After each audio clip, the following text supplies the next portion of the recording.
আসসালামু আলাইকুম। এখানে দেখতে পাচ্ছেন একটি ছাদে পানি দেওয়ার জন্য বাঁধ দেওয়ানো হইতেছে। তো এখানে ছাদে আমরা গ্রাউডিন ব্যবহার করব। তো গ্রাউডিন ব্যবহার করা ভালো না খারাপ এবং বাঁধগুলো আপনারা কিভাবে দিবেন, কি নিয়মে দেবেন আমি সেই বিষয়ে আলোচনা করব। আমার এই ছোট্ট ভিডিওটা না টেনে আপনারা অবশ্যই ধৈর্য সহকারে পুরো ভিডিওটি দেখতে থাকুন। তো এখানে আপনারা ঢালাই করার পরের দিন সর্বপ্রথম পুরো ছাদটাকে ঝাড়ু দিয়ে পরিষ্কার করে নেবেন এবং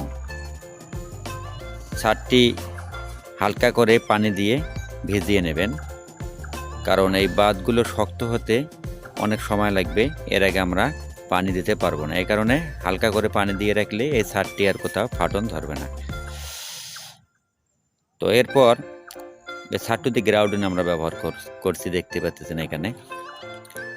তো অবশ্যই গ্রাউডিন ব্যবহার করলে এখানে এই ছাদটিতে যত প্রকার লিকেজ থাকার সম্ভাবনা থাকে, তো এই হালকা যে লিকেজগুলো, এই লিকগুলো অবশ্যই এই গ্রাউডিন দিয়ে বন্ধ হয়ে যায়।